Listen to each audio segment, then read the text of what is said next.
You are not bringing money. No, hey, hey! Do not be aggressive! Are you fucking serious?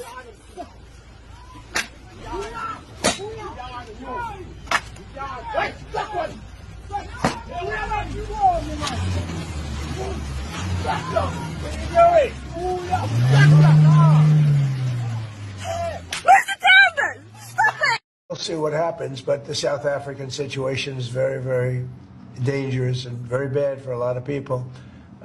There's tremendously bad things going on, including the confiscation of property, and worse, much worse than that. You know what I'm talking about. And we're not making any payment until we find out what's going on in South Africa. Yes, what's next for To all of the South African Afrikaans refugees that are coming to America soon, I just want to let you know, as someone whose wife is Afrikaans, who's been to South Africa multiple times, you're going to have a bad time. There's no white genocide happening in South Africa. You have crime that's happening as a result of racism-fueled generational economic inequality, the same thing that's happening in America. We're just a couple decades ahead of you on the unchecked capitalism timeline. But I have good news for you. You don't have to worry about the cheap exploited labor rising up against you anymore, because now that you're in America, you'll get to be the cheap exploited labor. If you were middle class or upper middle class in South Africa and you come to America, you're poor now. Like, really poor. You're not gonna have maids and gardeners and personal servants that you can pay $15 a day for. Now you get to be the cheap labor. But by all means, please come to America and experience the American capitalism that Elon Musk's been raving about to you. You'll probably love it. You know, what do I know? There's probably very little chance that you'll end up going back to South Africa in a year or two after realizing how overpriced and fucked up America is. I wouldn't even worry about that as a possibility. And if you think I'm being mean to these people because I think they're a bunch of racist, bigoted colonizers who wish they could go back to apartheid South Africa, it's just because I do think that. But to them, I say, welcome to the American dream. Please let me know when you've woken up from it. Breaking news coming over this morning, the Trump administration has announced its plan to admit 10,000 more white South African refugees, calling it an emergency situation. According to reporting from The Guardian, the Trump administration is increasing its number of white South Africans admitted this year from around 7,500 all the way up to 17,500. Administration claims that white South Afrikaners are facing discrimination in South Africa. They are also reporting escalating hostility as well. State Department even categorized this as a race-based emergency situation. But that's just where the controversy explodes.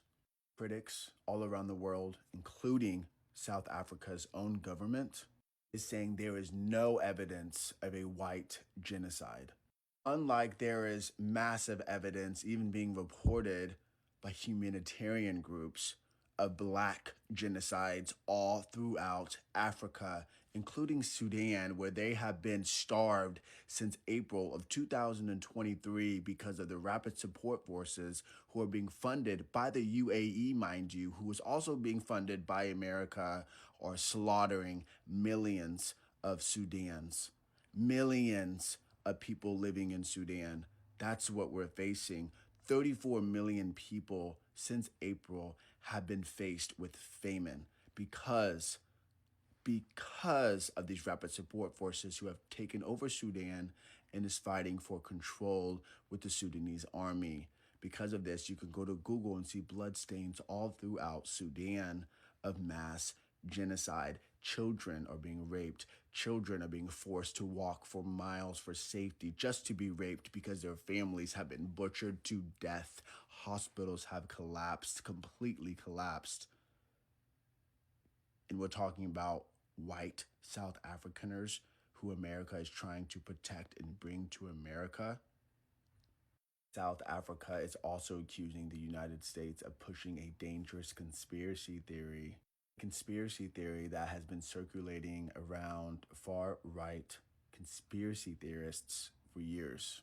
These attacks have grown, as you guys know, because figures like Elon Musk has been calling on South Africa, well, not South Africa, but the United States to step in and get involved, as he claims he's from South Africa and claims that white people have the right to that land. So I'll keep following this story for you guys, keep you guys up to date with all the news you need to know about. Don't forget to follow along for more, and don't forget to share this. Welcome to News with Innocent, your trusted source for breaking news, trending stories, celebrity updates, and world events.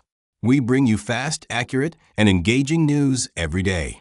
Subscribe and stay informed with the latest updates happening around the world. To thank you to all my amazing subscribers, you guys are the best. Breaking international news. Former U.S. President Donald Trump is facing global controversy after reports revealed plans to increase refugee admissions, specifically for white South Africans, especially Afrikaners, into the United States.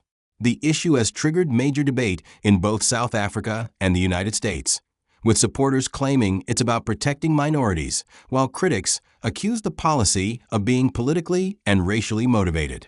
But what exactly is happening? And why is the world talking about it? Let's break it all down. What did Trump announce? According to recent reports, Trump's administration reportedly increased refugee admissions by 10,000 specifically for white South Africans, mainly Afrikaners. The administration claimed white farmers and Afrikaners face discrimination and violence in South Africa. This policy could raise the refugee cap significantly for this specific group. The move immediately sparked international controversy. Why is Trump focusing on white South Africans? Trump and some supporters argue white South African farmers face violent crime and insecurity. Land reform debates in South Africa create uncertainty for some farming communities. Minority groups deserve protection if they feel threatened. Trump has repeatedly referenced claims of violence against white farmers and concerns over land expropriation laws.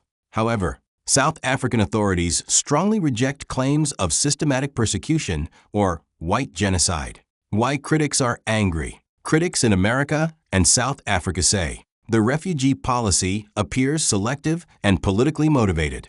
Other refugees from war zones around the world remain blocked from entering the U.S. The policy could deepen racial and political tensions internationally. Some human rights groups also argue refugee systems should prioritize the world's most vulnerable people regardless of race. What South Africa is saying. The South African government has strongly denied claims that white Afrikaners are being systematically persecuted. Officials say crime affects many South Africans across all communities. South Africa remains a constitutional democracy. Claims of white genocide are inaccurate and politically charged. President Cyril Ramaphosa and other leaders have criticized the refugee policy. What this means for South Africa and America. This situation could affect diplomatic relations between South Africa and the U.S., international refugee policies, political debates around race and migration, public opinion inside both countries. Analysts say this issue is becoming part of a much bigger global political conversation. Bigger global debate. This story reflects larger global issues: immigration and refugee policy, race and identity politics, land reform debates, international diplomacy. Experts say these debates will likely continue influencing elections and political discussions worldwide. So what do you think? Should America prioritize white South Africans as refugees, or should refugee programs focus equally on all vulnerable groups around the world?